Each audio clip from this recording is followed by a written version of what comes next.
আসসালামু আলাইকুম। দেশ ও দেশের বাইরে থেকে যারা এই ভিডিও দেখবেন, ভিডিওটি দেখার সাথে সাথে অবশ্যই দয়া করে শেয়ার করে দিবেন। কারণ সারা পৃথিবীর মানুষকে দেখার সুযোগ করে দিবেন আমাদের দেশের কত সুন্দর আধুনিক স্থাপনা নির্মাণ করা হয়েছে। পৃথিবীর বহু উন্নয়নশীল দেশে এত সুন্দর রাস্তা নেই, যেটা আমাদের দেশে নির্মাণ হয়েছে। দেখতে পাচ্ছেন? আমরা এখন চলে এসেছি ফরিদপুরের পদ্মা সেতুর এই টোল প্লাজার এখানে। দেখতে পাচ্ছেন দর্শক, কত সুন্দর দেখা যাচ্ছে। আপনারা জানেন এই পদ্মা সেতু অক্লান্ত পরিশ্রমের বিনিময় নির্মাণ করেছিলেন জননেত্রী শেখ হাসিনা। এটা তারই অবদান। দেখতে পাচ্ছেন, আমরা এখন টোল প্লাজায় চলে এসেছি দর্শক, দেখতে থাকুন। আমরা এখন টোল প্লাজা পার হয়ে মূল পদ্মা সেতুতে উঠতেছি। এখানে আসার পর মনে হলো যে বাঙালি জাতি হিসাবে আমি গর্বিত।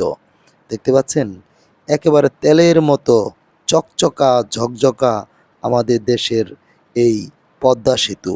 দেখতে পাচ্ছেন, ডান পাশে হলো এটা ট্রেনের ফ্লাইওভার, ট্রেন লাইন। আর আমরা এখন সোজা চলে যাচ্ছি পদ্মা সেতুর উপরে উঠে গেলাম।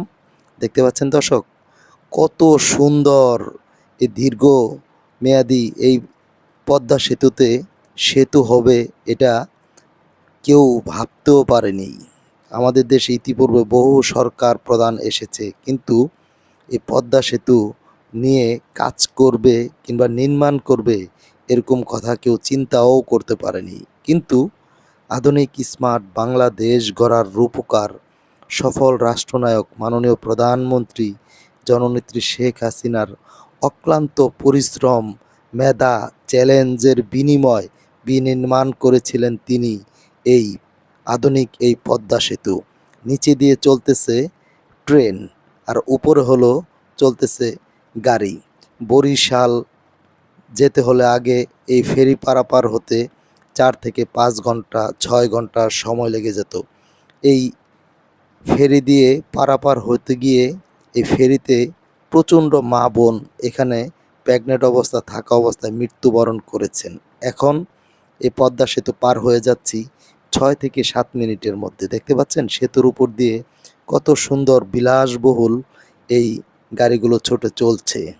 আমাদের দেশের এই পদ্মা সেতুতে আসলে এত সুন্দর অনুভূতি হয়, যেটা চিন্তাও করা যায় না। যারা আসেননি তারা আসবেন, এসে আমাদের দেশের এত বড় প্রকল্প আপনারা এসে দেখবেন। দেখলে মনে হবে যে আপনারা ইউরোপে চলে এসেছেন। এটা ইউরোপ নয়, এটা জননেত্রী শেখ হাসিনার অবদান। তিনি এটা নির্মাণ করেছে। এ বাংলাদেশের মানুষের জন্য তিনি দিন রাত অক্লান্ত পরিশ্রম করে এই দরিদ্র দেশ থেকে উন্নয়নশীল বাংলাদেশে রূপান্তরিত করেছিলেন তিনি একমাত্র বাংলাদেশের সফল রাষ্ট্রনায়ক। বাংলাদেশে আগামী 100 বছরও তিনি যে পরিমাণ উন্নয়ন করেছে সেটা কোনো রাষ্ট্রনায়ক করতে পারবে বলে আমার মনে হয় না।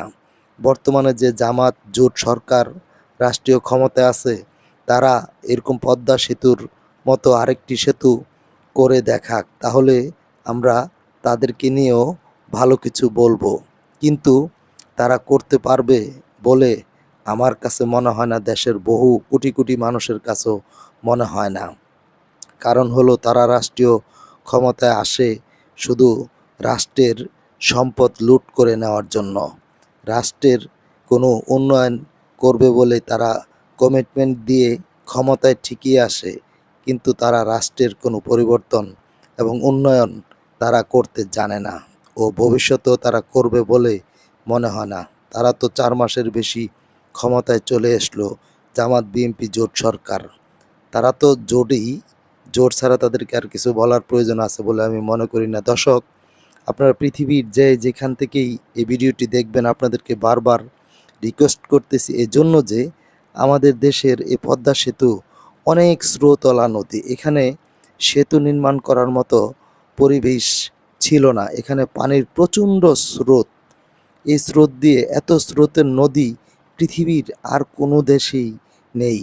এত স্রোতের উপরে পৃথিবীর কোনো দেশেই আর কোনো বড় ব্রিজ নির্মাণ করা হয়নি। এটা শুধুমাত্র জননেত্রী শেখ হাসিনার অক্লান্ত পরিশ্রম ও আল্লাহ তালার অশেষ দয়ার মেহেরবানিতে এই প্রকল্প নির্মাণ করা সম্ভব হয়েছিল। আর এই প্রকল্প দিয়ে এখন প্রতিদিন হাজার হাজার লক্ষ লক্ষ মানুষ ২৬-২৭টা জেলাতে একেবারে যানজট মুক্ত, একেবারে বাধাহীনভাবে তারা চলে যাচ্ছে। এখন বিভিন্ন জেলার মানুষ ঢাকাতে এসে তারা অফিস করে। আজকে দেখেন, তারা ঢাকাতে বিভিন্ন জেলার মানুষ বাড়ি থেকে এসে অফিস করার কারণে তাদের কত উপকার হয়েছে একমাত্র যারা এই সেতু ব্যবহার করতেছে তারাই বলতে পারবে। সেতুতে যারা আসেন এবং এসে দেখে, অবশ্যই জননেত্রী শেখ হাসিনার এই উন্নয়নের কথা তারা যদি মুখে নাও বলে, অন্তর থেকে হলেও বলবে এবং বলতেই হবে যে জননেত্রী শেখ হাসিনা এই দেশের মানুষের জন্য কত অক্লান্ত পরিশ্রম করে তিনি সারা বাংলাদেশব্যাপী এরকম প্রকল্প তিনি নির্মাণ করেছে। বহু হাজার হাজার প্রকল্প। ভিডিওতে তো আর এত প্রকল্পের কথা বলা যাবে না, কারণ ভিডিওটি এমনিতেই বড় হয়ে গেছে। আপনাদের কাছে কেমন লাগলো অবশ্যই কমেন্ট করে জানাবেন দর্শক।